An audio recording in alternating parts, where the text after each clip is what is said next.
Hello বন্ধুরা, আমি আপনাদের মিস্টার জেনারেল গাইড সুমন্ত। আজকে আমরা একটা ফর্ম নিয়ে এসেছি যে অন্নপূর্ণা যোজনার যে ফর্মটা গতকাল বেরিয়েছে, সেই ফর্মটা কিভাবে ফিল আপ করতে হয় আজকে আমরা চলুন দেখে নিই। তাহলে ১ম এ আমাদের যে ফর্মটা রয়েছে সেই ফর্মটা কোথা থেকে ডাউনলোড করবেন? সেই ফর্মটা ডাউনলোড করবেন হচ্ছে যে সাইটটা রয়েছে, যে অন্নপূর্ণা ভান্ডারের যে সাইটটা রয়েছে ১ম এ আমাদের চলে আসতে হবে গুগলে। গুগলে এসে আমাদের লিখতে হবে যে অন্নপূর্ণা। এই যে অন্নপূর্ণা ভান্ডার বা লক্ষ্মীর ভান্ডার লিখবেন, লিখেই যে ১ম যে পেজটা রয়েছে সেই পেজটা চলে আসবে। সেই পেজে আপনারা যে ১ম যে URL টা রয়েছে সেটা ক্লিক করবেন। ক্লিক করার পরেই যে এখানে দেখবেন যে ইংলিশে ফর্ম রয়েছে এবং বাংলাতে ফর্ম রয়েছে। তাহলে বাংলাতে যখন ক্লিক করবেন তখন ফর্মটা ডাউনলোড হয়ে যাবে। ডাউনলোড হয়ে যে এখানে চলে আসবে সব ডিটেইলস। এখানে সব ডিটেইলস চলে আসবে। তাহলে আমরা যে ফর্মটা রয়েছে সেই ফর্মটা আমরা দেখে নিই যে কিভাবে ফর্মটা ফিল আপ করতে হয়। তাহলে অন্নপূর্ণা যোজনার পারিবারিক তথ্য সংগ্রহের ফর্ম। তাহলে প্রত্যেকটা এখানে বলে দিয়েছে যে প্রতিটি বিভাগে টিক এবং চেক বক্স বিকল্প এবং নির্দেশাবলী রয়েছে। প্রতিটি চেক বক্স ও ক্ষেত্রে পরিষ্কারভাবে চিহ্নিত করা হয়েছে এবং আবেদনকারী এবং যাচাইকারী কর্মকর্তাদের জন্য প্রয়োজনীয় নির্দেশাবলী প্রদান করা হয়েছে এবং প্রতিটি বিভাগের সম্পূর্ণ করা বাধ্যতামূলক। মানে হচ্ছে প্রতিটা বিভাগ আমাদের হচ্ছে পূর্ণ করতে হবে। একটা বিভাগও আমাদের বাদ দিলে চলবে না। তাহলে ১ম এ যে ফর্মটা রয়েছে সেই ১ম এ ফর্মটা হচ্ছে দিয়েছে যে পরিবারের প্রধান এর নাম। মানে হচ্ছে আমাদের এখানে হেড অফ দ্য ফ্যামিলির ডিটেইলস দিতে হবে। এই ১ম যে পেজটা রয়েছে ১ম পেজে আমাদের হেড অফ দ্য ফ্যামিলির ডিটেইলস দিতে হবে। তাহলে পরিবারের প্রধানের নাম এখানে পরিবারের প্রধানের নাম বলেছে। এখানে আমাদের পরিবারের প্রধানের নাম আমাদের ফিল আপ করে দিতে হবে। ফিল আপ করতে হবে এবং এখানে আধার নাম্বার অনুযায়ী মানে হচ্ছে আধার কার্ড যে রয়েছে সেই আধার কার্ড অনুযায়ী আমাদের এখানে পরিবারের প্রধানের নামটা দিয়ে দিতে হবে এবং জন্ম তারিখ, জন্ম তারিখ, দিন, মাস এবং বছর অনুযায়ী আমাদের দিতে হবে। দিন, মাস, বছর অনুযায়ী মানে যদি আমাদের ২২/৮/১৯৯৩ যদি হয় তাহলে এখানে আমাদের দিয়ে দেব। এখানে ফিল আপ করতে হবে। এখানে ফিল আপ করবেন না। এখানে ফিল আপ করবেন না। ফিল আপ করবেন এখানে। এবং পরিবারের প্রধানের লিঙ্গ। এখানে পুরুষ হলে পুরুষ দেবেন, যদি মহিলা হয় মহিলা দেবেন বা অন্য যদি হয় তাহলে অন্য দেবেন। পরিবারের প্রধানের আধার নাম্বার, পরিবারের প্রধানের আধার নাম্বার এখানে দিয়ে দেবেন। পরিবারের প্রধানের আধার নাম্বার এখানে দিয়ে দেবেন। দিয়ে দেওয়ার পরে এখানে ডিজিটাল রেশন কার্ডের পরিবারের আইডি যদি থাকে তাহলে সবারই ডিজিটাল রেশন কার্ড রয়েছে। সেই ডিজিটাল রেশন কার্ডের যে ডিজিটাল নাম্বারটা রয়েছে, রেশন নাম্বার রয়েছে, রেশন কার্ডের নাম্বারটা সেটা এখানে দিয়ে দেবেন এবং পরিবারের সদস্য সংখ্যা কতজন হয় শুধুমাত্র সংখ্যাই দেবেন। যদি এখানে ৫ জন হয় তাহলে ৫ লিখবেন। ইংলিশেই লিখবেন, কেননা ইংলিশে লিখলে সুবিধা হবে। তাহলে ইংলিশে লিখলে সুবিধা হবে, কেননা যে ফর্মটা দেখছেন তার দেখতে সুবিধা হবে এবং বুঝতেও সুবিধা হবে। এখানে ঠিকানাটা দিয়ে দেবেন। ঠিকানা দেবেন পরিবারের হেড অফ দ্য ফ্যামিলির ঠিকানাটা এখানে দিয়ে দেবেন, স্থায়ী ঠিকানা এবং যোগাযোগ নাম্বার। এখানে বলেছে বিশেষ পরিবারের আধার নাম্বার যুক্ত মোবাইল নাম্বারটাই দেবেন। মানে হচ্ছে যে তার আধারের সাথে যে মোবাইল নাম্বারটা যুক্ত রয়েছে সেটাই আপনাকে দিতে হবে। মানে যেখানে এখানে বলেছে যে আধার নাম্বারের সাথে মোবাইল নাম্বারটা যেটা লিঙ্ক রয়েছে সেটাই আপনাকে দিতে হবে এবং এতগুলো এবং এখানে বলেছে নাম, জন্ম তারিখ এবং লিঙ্গ এবং পরিবার এবং প্রধানের সঙ্গে সম্পর্ক, আধার নাম্বার এবং পরিবারের সকল সদস্য। এখানে হেড অফ দ্য ফ্যামিলির সাথে যাদের সম্পর্ক রয়েছে মানে হচ্ছে ধরুন একটা ফ্যামিলিতে যদি ৪ জন থাকে তাহলে ৪ জন বা ৫ জন যদি থাকে তাহলে তাদের নাম এবং জন্ম তারিখ এবং লিঙ্গ বলেছে এবং পরিবারের প্রধানের সঙ্গে তার সম্পর্ক। যদি এখানে তার ছেলে হয় তাহলে ছেলের নাম দেবেন, যদি মেয়ে হয় মেয়ের নাম এখানে দেবেন এবং জন্ম তারিখ দিয়ে দেবেন এবং তার লিঙ্গ দিয়ে দেবেন এবং পরিবারের প্রধানের সঙ্গে তার সম্পর্ক। তাহলে তার সম্পর্ক হচ্ছে মেয়ের, তাহলে এখানে মেয়ে দিয়ে দেবেন, ডটার বা মেয়ে দিয়ে দেবেন। এখানে তার ওয়াইফ যদি হয় তাহলে এখানে ওয়াইফের নাম দেবেন, এখানে জন্ম তারিখ দিয়ে দেবেন। ১ম এ ১ম সদস্যটা ওয়াইফ দেওয়ার চেষ্টা করবেন, তারপরে তার ডটার, তারপরে তার সন এরকমভাবে দেবেন। আর এখানে বলে দিয়েছে যে অন্নপূর্ণা যোজনার জন্য আবেদন করা হচ্ছে। হ্যাঁ, তাহলে হ্যাঁ, নিশ্চয়ই আবেদন করছেন আপনারা তার জন্য দিয়ে দেবেন। এখানে বলেছে বয়স ৫ বছরের কম হলে আধার নাম্বার না চিহ্নিত করলেও হবে। এখানে আধার নাম্বার না দিলেও হবে। ৫ বছরের যদি ছোট হয় তাহলে আধার নাম্বার না দিলেও হবে। এখানে কজনের নাম দিয়ে দিয়েছে, এখানে কজনের সদস্য দিয়ে দিয়েছে, এখানে ৫ জনের সদস্য দিয়ে দিয়েছে।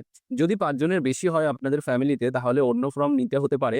তাহলে করবেন আরেকটা ফর্ম নিতে হতে পারে। তাহলে অন্য ধরনের ফর্ম নিতে হতে পারে। যারা এখানে অন্নপূর্ণা ভান্ডারের জন্য আ ফিল আপ করছেন, তাদের এখানে হ্যাঁ দিতে হবে। যদি এখানে ধরুন ১ম এ এখানে ওয়াইফের নাম দিয়েছেন, ওয়াইফ অন্নপূর্ণা ভান্ডারের জন্য এপ্লাই করছেন, তাহলে ইয়েস করবেন, এখানে হ্যাঁ দেবেন। এখানে ধরুন তার সনের নাম দিয়েছেন, তাহলে সন এখানে তাহলে এই চেক বক্সটা তাহলে ফিল আপ করবেন না। কেননা তাহলে সন তো অন্নপূর্ণা ভান্ডারের জন্য ফিল আপ করছে না। এখানে তাহলে তার ডটার রয়েছে, তার ডটার যদি ২৫ বছরের কম হয়, তাহলে এখানেও আপনি হ্যাঁ দেবেন না। কেননা তার ডটার ২৫ বছর হয়নি, তাহলে সেও দেবেন না। তাহলে তার বাচ্চা রয়েছে, ধরুন একটা ১০ বছরের বাচ্চা রয়েছে। তাহলে তারও এখানে সবকিছু ডিটেইলস দিয়ে দেবেন, কিন্তু তার এখানে হ্যাঁটা দেবেন না। তারপরে এখানে বলেছে পরিবারের প্রধান এবং পরিবারের সকল প্রাপ্তবয়স্ক সদস্যদের ব্যাংক অ্যাকাউন্ট নগদ অর্থ স্থানান্তরের জন্য। এখানে এই ডিবিটি লিঙ্কের কথা বলা হয়েছে। এখানে হেড অফ দ্য ফ্যামিলির ব্যাংকের নাম্বার দিয়ে দিয়েছে। ব্যাংকের কোন ব্যাংক হচ্ছে ব্যাংকের নাম দিয়ে দেবেন, অ্যাকাউন্ট নাম্বার দিয়ে দেবেন এবং আইএফএসসি কোড দিয়ে দেবেন হেড অফ দ্য ফ্যামিলি। এখানে সদস্য 1 এর দিয়ে দেবেন, যে এখানে যে সদস্য দিয়েছিলেন ১ম এ দিয়েছিলেন ওয়াইফের, তারপরে দিয়েছিলেন হচ্ছে ডটারের, এরকমভাবে তারপরে সনির এরকমভাবে দিয়েছিলেন তো? এখানেও সেরকমভাবেই ফিল আপ করতে হবে। ১ম এ হেড অফ দ্য ফ্যামিলি মানে হচ্ছে তার হেড অফ দ্য ফ্যামিলি দিয়ে দেবেন। তারপরে 2nd এ দেবেন হচ্ছে আপনার ওয়াইফের, 3rd এ দেবেন আপনার সনের আ বা হচ্ছে ডটারের, এইভাবে এখানে সন বা ডটারে দিয়ে দেবেন। এখানে যেভাবে ফিল আপ করেছিলেন সদস্য, এখানেও সেরমভাবে ফিল আপ করতে হবে। এখানে হ্যাঁ, এখানে বলেছে যে ডিবিটির জন্য আধার লিঙ্কযুক্ত ব্যাংক অ্যাকাউন্ট প্রদান করুন। এখানে ওই ডিবিটি যে লিঙ্ক রয়েছে সেই অ্যাকাউন্ট নাম্বারটাই হচ্ছে আপনাদের দিতে হবে। আপনাদের যদি অন্য ব্যাংকের অ্যাকাউন্ট থাকে তাহলে সেটা দেবেন না। যেটার সাথে আধারের সাথে যে ব্যাংক অ্যাকাউন্টটা লিঙ্ক আছে, ডিবিটি লিঙ্ক আছে, সেটাই আপনারা দেবেন। এখানে দেওয়ার পরে আপনারা চলে আসবেন হচ্ছে ৩ নম্বর ফর্মে। ৩ নম্বর ফর্মে কি বলেছে? Epic a head of the family এবং সকল প্রাপ্তবয়স্ক ভোটার তালিকার অংশ নাম্বার সমেত। হেড অফ দ্য ফ্যামিলির হচ্ছে বিধানসভা ক্ষেত্র অংশের নাম্বার দিয়ে দেবেন।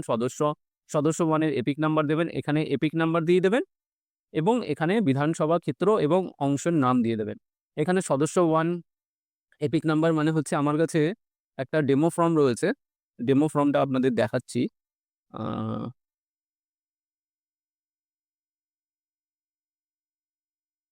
এই যে ডেমো ফর্মে এখানে হেড অফ দ্য ফ্যামিলির নাম্বার দিয়ে দেবেন এবং কোন অংশ সেটাও দিয়ে দেবেন। এখানে সদস্য 2 এর হচ্ছে এপিক নাম্বার এবং তাদের হেড অফ দ্য ফ্যামিলি, এবং সদস্য 3 এর হচ্ছে এপিক নাম্বার এবং তাদের কোন অংশে রয়েছে সেই অনুযায়ী আপনারা দিয়ে দেবেন। দিয়ে দেওয়ার পরে এখানে সবকটা যে ফিল আপ করার কথা বলেছে সবকটা ফিল আপ করবেন। আপনাদের যদি ৩ জন সদস্য হয় তাহলে ৩ নম্বর অব্দি ফিল আপ করবেন। যদি টোটাল ৪ জন যদি সদস্য হয় তাহলে ৩ নম্বর সদস্য অব্দি ফিল আপ করবেন। কেননা হেড অফ দ্য ফ্যামিলি ১ম জন হয়ে গেল। তারপরে ২য় সদস্য হচ্ছে ১ম সদস্যের এখানে ফিল আপ করবেন মানে ওয়াইফ, তারপরে ডটার, তারপরে সন, এরমভাবে ফিল আপ করবেন। এখানে বলেছে বিভাগ। তাহলে কোন বিভাগ? আপনি কি কাস্টের মধ্যে পড়েন? যদি আ ইউআরএল হয় মানে হচ্ছে জেনারেল কাস্ট হয় তাহলে জেনারেলের অসংরক্ষিত জেনারেল দেবেন। যদি অসংরক্ষিত আর্থিকভাবে দুর্বল তাহলে ইডাব্লিউএস দেবেন। যদি এসটি/এসসি হয় তাহলে এসটি/এসসি দেবেন। এখানে কি বলেছে? যে প্রযোজ্য শংসাপত্র যেমন হচ্ছে জাতিগত এবং আর্থিকভাবে দুর্বল শ্রেণী ইডাব্লিউএস সংক্রান্ত ক্রিমি লেয়ার সংক্রান্ত ইত্যাদি দিতে হবে। এখানে যদি ইডাব্লিউএস যদি নেন তাহলে ইডাব্লিউএস ফর্ম আপনাদের কিন্তু ফিল আপ করে জমা দিয়ে ইডাব্লিউএস এর আপনাদের যে তথ্যটা সেটা কিন্তু এসডিও থেকে বের করেই আপনাদের দিতে হবে। আপনারা কিন্তু এখানে যদি ইডাব্লিউএস দিয়ে দেন, যাচাই করার সময় কিন্তু আপনাদের সেই ইডাব্লিউএস ফর্মটা ফিল আপ করে আলাদা করে ফিল আপ করে এসডিও থেকে বের করে যেরকমভাবে ইডাব্লিউএস বের করেন সেরকমভাবে কিন্তু করতে হবে। কিন্তু খুব ঝামেলা। ইডাব্লিউএস দিলেও আপনাদের খুব ঝামেলা আছে। এখানে রেশন কার্ড এবং খাদ্য ভর্তুকি। এখানে কি বলেছে? আপনি কি ডিজিটাল রেশন কার্ড আছে? হ্যাঁ, ডিজিটাল রেশন কার্ড সবারই আছে। তাহলে যদি থাকে তাহলে ইয়েস করবেন, যদি না থাকে নো করবেন। এখানে বলেছে আ যদি হ্যাঁ হয় তবে রেশন কার্ডের ধরন, এখানে কি ধরনের আপনাদের রেশন কার্ড রয়েছে তাহলে সেটা দিয়ে দেবেন। যদি ভর্তুকিহীন হয় তাহলে সেই হীন দেবেন। যদি PHH হয় তাহলে PHH দেবেন। এখানে বলেছে পরিবারটি রেশন দোকান থেকে মাসিক রেশন তুলছে নাকি? যদি হ্যাঁ, মাসিক রেশন তুলছে তাহলে হ্যাঁ দেবেন। যদি না তোলেন তাহলে না দেবেন। এবং সম্পদ এখানে হচ্ছে বাড়ির ধরন এবং আপনার বাড়ির কি ৩ বাড়ি কি ৩ বা তার বেশি পাকা ঘর রয়েছে? যদি পাকা ঘর থাকে তাহলে হ্যাঁ দেবেন। আর যদি না থাকে তাহলে না দেবেন। যদি আপনাদের অ্যাডবেস্টরের বাড়ি বা হচ্ছে টালির বাড়ি বা আম টিনের বাড়ি যদি হয়, তাহলে সেটা আপনাদের পাকা বাড়ি তো হচ্ছে না। তাহলে সেটা বুঝে এখানে বলেছে সেই বাড়িটার ধরন বলেছে। তাহলে সেটা টিনের বাড়ি বা হচ্ছে অ্যাডবেস্টরের বাড়ি বা হচ্ছে পাকা বাড়ি বা ছাদ দেওয়া বাড়ি তার উপর নির্ভর করছে না। এখানে বলেছে আপনার বাড়ি কি ৩ বা তার বেশি পাকা ঘর রয়েছে? যদি পাকা ঘরের কথা বলা হয়েছে, ছাদের কথা বলা হয়নি। এখানে ৩ টের বেশি যদি ঘর থাকে তাহলে ইয়েস করবেন। আর যদি না থাকে তাহলে নো করবেন। এখানে বলেছে পারিবারিক জ পারিবারিক জমির মালিকানা। পারিবারিক জমির মালিকানা হ্যাঁ রয়েছে, ইয়েস যদি ইয়েস হয় তাহলে ইয়েস দেবেন, যদি নো হয় নো দেবেন। এখানে বলেছে রেজিস্টার নথি বা মিউটেশন কপি বা ROR হালনাগদের তারিখ সমেত সর্বশেষ জমির রেকর্ড কপি। আমি এর আগে ROR কিভাবে বের করতে হয় সেটা আমি দেখিয়েছি। ওখান থেকে আপনারা RORটা বের করে নেবেন। মানে হচ্ছে পর্চাটা বের করে নেবেন। তাহলে আমি ওই পর্চা কিভাবে বের করতে হয় আমি ওটা ডেসক্রিপশনে দিয়ে দেবো ভিডিওর লিঙ্কটা। ওখান থেকে আপনারা ১ দিন বা ২ দিনের মধ্যে ROR কপিটা বের করে নেবেন। বের করে নিয়ে আপনারা জমা দিতে পারেন। ৩ নম্বর ফর্মে এসছি, তাতেই এতক্ষণ লেগে গেল। এখনো অনেকগুলো পেজ রয়েছে। পরিবারের একটু ধৈর্য নিয়ে দেখবেন। পরিবারের সকল সদস্যের মোট জমির পরিমাণ শতকে দেবেন। এখানে কি বলেছে রেজিস্ট্রেশন নথি এবং সর্বশেষ এবং ROR নথি ওই জমা দিতে হবে। ROR কিভাবে বের করতে হয় আমি ভিডিওটা দিয়ে দিয়েছি। ওখান থেকে আপনারা বের করে নেবেন। কি বলেছে? যানবাহন এবং আপনি পরিবারের কোনো সদস্য কি আ অব্যবসায়ী মোটর চালিত ৪ চাকা গাড়ি আছে? যদি আপনাদের ৪ চাকা যদি থাকে তাহলে ইয়েস করবেন, যদি না থাকে তাহলে নো করবেন। হ্যাঁ যদি হয় তাহলে গাড়ির উল্লেখ্য নাম্বার এবং রেজিস্ট্রেশন নাম্বার দিয়ে দেবেন। এবং গাড়ি জিপ গাড়ি নাকি কি ধরনের গাড়ি সেটা এখানে দিয়ে দিতে হবে। পরিবারিক ভিত্তিক সদস্যদের স্বাস্থ্য বীমা। যদি আপনাদের স্বাস্থ্য বীমা থাকে তাহলে ইয়েস করবেন, যদি না থাকে তাহলে নো করবেন। মানে আপনাদের তো আ সরকারি যে স্বাস্থ্য বীমা রয়েছে, আপনাদের যে সরকার থেকে যে স্বাস্থ্য বীমাটা দেয় সেটা তো রয়েছেই। যেমন হচ্ছে স্বাস্থ্যসাথী বীমাটা তো রয়েছে যেটা আপনাদের প্রিমিয়াম দিতে হয় না। তাহলে স্বাস্থ্যসাথী থাকলে আপনারা ইয়েস করবেন। এটা কি এবার হেড অফ দ্য ফ্যামিলি সরকারি কাজ করেন নাকি বেসরকারি বীমার কথা বলা হচ্ছে। সরি, আমি এখানে কাজের কথা বলছি। এখানে বেসরকারি বীমা না সরকারি বীমা এবং হচ্ছে বীমার অঙ্কর সাম অ্যাশিওরড এখানে সব দিয়ে দিতে হবে। সদস্য 1 যে সরকারি বীমা পান না বেসরকারি বীমা পান এবং এখানে সাম অ্যাশিওরড মানে হচ্ছে ৳৫,০০,০০০ তো স্বাস্থ্যসাথী থেকে দেয়। সেই স্বাস্থ্যসাথী ৳৫,০০,০০০ এখানে দিয়ে দিতে হবে। প্রিমিয়ামের বিবরণ এখানে বলে দিয়েছে। এখানে আপনারা তো প্রিমিয়াম দেন না তার জন্য এখানে ৳0 লিখে দেবেন। বা হচ্ছে প্রিমিয়াম দিতে হয় না এখানে লিখে দেবেন। সদস্য 1, সদস্য 2 এখানে সব আলাদা করে ফিল আপ করে দেবেন। এখানে বলেছে কোন সদস্য কি আ আয়কর বা হচ্ছে পেশাগত আ কর হচ্ছে প্রদান করেন PTAN বা PAN হচ্ছে যদি প্রদান করেন যদি হ্যাঁ হয় ইয়েস করবেন, যদি না হয় নো করবেন। কেননা PAN নাম্বার আপনাদের দিতে হবে। PAN নাম্বার যদি এখানে নো করে দেন তাহলে PAN নাম্বার যদি দেন তাহলে আপনারা ধরা পড়ে যাবেন। তাহলে এখানে সঠিক তথ্য দেবেন। পরিবারের সদস্য প্যান নাম্বার হচ্ছে প্যান কার্ড দিতে হবে। যদি থাকে। তাহলে হেড অফ দ্য ফ্যামিলির প্যান কার্ড দিয়ে দেবেন। সদস্য 1 এর প্যান কার্ড দিয়ে দেবেন, সদস্য 2 এর প্যান কার্ড দিয়ে দেবেন এবং সদস্য ৩ এর প্যান কার্ড দিয়ে দেবেন। এবং সদস্য ৫, ৪ যদি থাকে তাহলে দিয়ে দেবেন। কর্মস কর্মসংস্থার ধরন পরিবার প্রধান কি সরকারি কাজ করেন না বেসরকারি কাজ করেন নাকি পার্ট টাইম করেন নাকি বেকার সেটা হচ্ছে টিক মার্ক দিয়ে দেবেন। এখানে সদস্য 1 এরও হচ্ছে দিয়ে দেবেন যে কোনো কাজ করেন নাকি বেকার আছে নাকি সরকারি কাজ করেন, সরকারি ক্ষেত্রে কাজ করেন সেটাও দিয়ে দেবেন, পার্ট টাইম কাজ করেন। এখানে সদস্য 2 এরও দিয়ে দেবেন, সদস্য 3 এরও দিয়ে দেবেন যেমন হচ্ছে ডটার, সন সেগুলো হচ্ছে বুঝে আপনারা ফিল আপটা করে দেবেন। আমি এর ডেমো ফর্মটা আমি আ ডেসক্রিপশনে আপলোড করে দেবো। ওখান থেকে আপনারা দেখে নিতে পারবেন যদি কোনো প্রবলেম হয়। তাহলে এখানে কি বলেছে পরিবারের শিক্ষিত প্রাপ্তবয়স্ক সদস্যদের সংখ্যা এবং পরিবারের আ অশিক্ষিত প্রাপ্তবয়স্ক সদস্যর সংখ্যা। এখানে হচ্ছে কি বলেছে কতজন হচ্ছে শিক্ষিত প্রাপ্তবয়স্ক সদস্য এবং কতজন অশিক্ষিত প্রাপ্তবয়স্ক সদস্য। এখানে নাম্বার দিতে হবে। এখানে যদি ৪ জন হয় ৪ জন দেবেন, যদি ২ জন হয় ২ জন দেবেন, ২ জন শিক্ষিত ২ জন অশিক্ষিত এখান থেকে দিয়ে দেবেন। পরিবারের প্রধান কি শিক্ষিত না অশিক্ষিত এবং সর্বোচ্চ শিক্ষাগত যোগ্যতা রয়েছে সেটা দিয়ে দেবেন। এখানে এবারে বলেছে সদস্য 1 এখানে আপনাকে দিতে হবে যে এইচএস যদি পাস করেন তাহলে এইচএস দিয়ে দেবেন, যদি গ্র্যাজুয়েট হন তাহলে গ্র্যাজুয়েট দেবেন। সেই অনুযায়ী 8 পাস যদি হন 8 পাস দেবেন। এখানে এই সাইডটা এই জায়গাটা আপনাদের ফিল আপ করতে হবে। সর্বোচ্চ শিক্ষাগত যোগ্যতা এখানে ফিল আপ করতে হবে। যদি অশিক্ষিত হন তাহলে এই জায়গাটা ফিল আপ করবেন না। তাহলে সদস্য 2, সদস্য 3 এরকমভাবে ফিল আপ করবেন। ফিল আপ করার পরে কি বলেছে, কোনো সদস্য কি কোনো সাংবাদিক কি বলছে সাংবিধানিক পদ এবং মন্ত্রী এবং সাংসদ বা হচ্ছে বিধায়ক এবং পৌর স্থায়ী সংস্থা এবং পঞ্চায়েতের সংস্থার প্রাক্তন বর্তমান ধারক যদি হ্যাঁ হয় তাহলে হ্যাঁ করবেন। যদি কোনো বিধায়ক যদি বা মন্ত্রী হন তাহলে যদি হ্যাঁ করবেন, আগে ছিলেন সেরকম যদি হয় তাহলে হ্যাঁ করবেন, যদি না হয় তাহলে নো করে দেবেন। যদি কোন পদে রয়েছেন তাহলে সদস্য নাম্বারটা আপনাকে দিয়ে দিতে হবে। এখানে বলেছে কোনো সদস্য কি সরকারি পেনশনভোগী? যদি হ্যাঁ হয় তাহলে হ্যাঁ করবেন, যদি না হয় তাহলে নো করে দেবেন। কোনো সদস্য কি জিএসটি অধীনে নিবন্ধী আছেন? যদি হ্যাঁ হয় তাহলে হ্যাঁ করবেন, জিএসটি যদি দেন তাহলে জিএসটি তে হ্যাঁ, তাহলে হ্যাঁ করে দেবেন। যদি না হয় তাহলে না করে দেবেন। পরিবারের মোট বার্ষিক আয় কত টাকা আপনাদের বার্ষিক আয় সেটা আপনাদের দিয়ে দেবেন। যদি ৮ লাখের কম হয় তাহলে ৮ লাখের কম দেবেন। যদি ৮ লাখের বেশি হয় তাহলে ৮ লাখের দেবেন। সিএ আবেদন এবং বর্তমানে অবস্থান যদি থাকে, তাহলে সিএ তে যদি আপনারা আবেদন করে থাকেন তাহলে এই জায়গাটা আপনাদের ফিল আপ করতে হবে। কি বলছে প্রযোজ্য নয়। যদি আপনারা যদি সিএ আবেদন না করে থাকেন তাহলে এখানে প্রযোজ্য নয় জায়গাটা টিক মার্ক দেবেন এবং আবেদন করা হয়েছে যদি হ্যাঁ হয় তাহলে আবেদনের নাম্বারটা দিয়ে দেবেন। ঠিক আছে? তাহলে সদস্য 1 এর প্রয়োজন নয়, সদস্য 2 এর প্রয়োজন নয়। এখানে যদি প্রয়োজন হয় তাহলে আবেদন করা হয়েছে। যদি হ্যাঁ হয় তাহলে আবেদনের নাম্বারটাও দিয়ে দেবেন। এরকমভাবে ফিল আপ করবেন। তারপরে কি বলেছে অন্যান্য কিষাণ ক্রেডিট কার্ড। কিষাণ ক্রেডিট কার্ড বা হচ্ছে যেকোনো ক্রেডিট কার্ড যদি আপনারা পেয়ে থাকেন তাহলে এখানে পরিবারের প্রধানের নাম দিয়ে দেবেন এবং আইডি সংখ্যা দিয়ে দেবেন।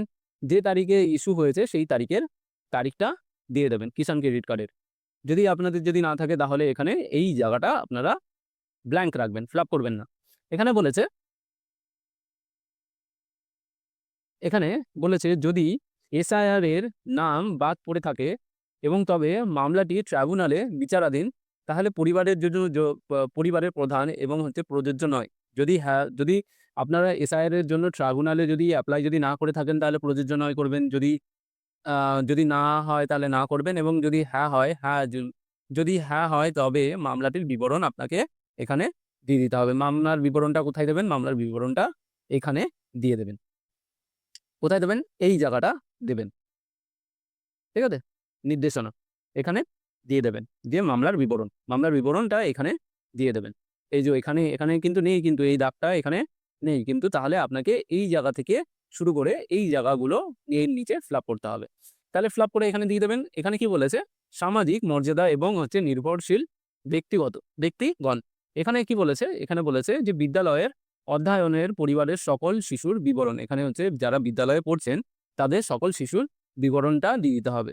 এখানে শিশুর নাম দেবেন, শিশু কোন শ্রেণীতে পড়ে এবং বিদ্যালয়ের নাম এবং ধরন। সরকারিতে পড়েন না বেসরকারিতে পড়েন, সেগুলো এখানে মাদ্রাসাতে পড়েন না অন্যান্যতে পড়েন বা বলেছে বেসরকারি বিদ্যালয়ে পড়েন এখানে দিয়ে দেবেন এবং ১ম শিশু, ২য় শিশু এখানে সব ৩ নম্বর, ৪ নম্বর অবধি রয়েছে, ৪ নম্বর অবধি দেখে ফিল আপ করে দেবেন। এখানে বলেছে শিশুদের টিকাকরণের বর্তমান অবস্থা। আপনারা সবাই এখন হচ্ছে জানেন যে টিকাটা খুবই গুরুত্বপূর্ণ। তার জন্য টিকাটা হ্যাঁ করে দেবেন এবং টিকা শুরু হয়েছে বা সম্পূর্ণ হয়ে গেছে এরকমভাবে দেবেন। টিকাকরণ করা হয়নি এরকম খুবই নেই বললেই চলে। এখন সবাই হচ্ছে শিক্ষিত এবং সবাই জানে যে টিকাটা কতটাই প্রয়োজন। তাহলে এটা ফিল আপ করবেন। এটা ফিল আপ করার পরে এখানে বলেছে সরকারি প্রকল্পের আওতায় সুবিধা। এখানে বলেছে আপনি কি কোনো সরকারি প্রকল্পের সুবিধা ডিবিটির মাধ্যমে পেয়েছেন? যদি পেয়ে থাকেন তাহলে হ্যাঁ করবেন, যদি না পেয়ে থাকেন তাহলে না করবেন। প্রকল্পের নাম এখানে যে প্রকল্প ধরুন আপনি যে প্রকল্পটা পান যেমন হচ্ছে কি যুবসাথী, তাহলে যুবসাথীর এখানে প্রকল্পের নামটা দিয়ে দেবেন। ১ম সদস্য, ২য় সদস্য প্রকল্পের নাম। তাহলে এখানে হচ্ছে হেড অফ দ্য ফ্যামিলিটা হবে প্রধান পরিবারের প্রধান যদি কোনো আ সে না পান, যদি সরকারি প্রকল্পে যদি না পান, তার ছেলে যদি পায়, যুবসাথী যদি পায় তাহলে ৩ নম্বর বা ২ নম্বরে গিয়ে কেননা ১ম সদস্যরা ওয়াইফ হবে এবং 2nd সদস্যরা ডটার বা সন হবে। তাহলে ডটার বা সন সেইটা আপনারা বুঝে ফিল আপ করে দেবেন। ফ্লাপ করে দেওয়ার পরে এখানে বাদ দেওয়া হলে কারণ অফিসার কর্তৃত্ব উন্নয়নী। এখানে অফিসার ফ্লাপ করবে পুরো এই জায়গাটা আপনারা ফ্লাপ করবেন না। এখানে অফিসার ফ্লাপ করবে। এখানে বলেছে আমি এই মর্মে ঘোষণা করি, এই জায়গাটা আপনাদের হচ্ছে স্বাক্ষর করতে হবে। স্বাক্ষর মানে হচ্ছে হেড অফ দ্য ফ্যামিলি স্বাক্ষর করবে। আর স্বাক্ষর করার পরে এই জায়গাটা কিন্তু আপনাদের ফ্লাপ করতে হবে না। এই জায়গাটা ফ্লাপ করবে হচ্ছে আপনাদের শুধুমাত্র সরকারি ব্যবহারের জন্য। এখানটা আপনাদের ফিল আপ করতে হবে না। এই জায়গাটা ফিল আপ করবেন, যে অফিসার রিসিভ করবেন সেই অফিসার এই ফর্মটা এই জায়গাটা ফিল আপ করে নেবেন। ঠিক আছে? এই জায়গাটা আপনারা ফিল আপ করতে পারেন, কিন্তু এই জায়গাটা একটা সিল মারবেন এবং একটা স্ট্যাম্প দেবে। আর হচ্ছে সাইন করে এই জায়গাটা ওরা ফিল আপ করবে। তাহলে আজকে এই অবধি। ভিডিওটা অনেক বড় হয়ে গেছে, ২৫ মিনিট হয়ে গেছে। ভিডিওটা ধৈর্য দিয়ে দেখার জন্য খুবই ধন্যবাদ কিভাবে ফিল আপ করতে হয়। তাহলে আজকে এই পর্যন্ত। তাহলে ভিডিওটা যদি ভালো লাগে তাহলে লাইক করবেন এবং সাবস্ক্রাইব করবেন, এবং কোনো যদি প্রবলেম হয় নির্দ্বিধায় আমাকে কমেন্ট করবেন, আমি নিশ্চয়ই রিপ্লাই দেবো। আজ এই অবধি। শুভ সকাল আর শুভ দিন।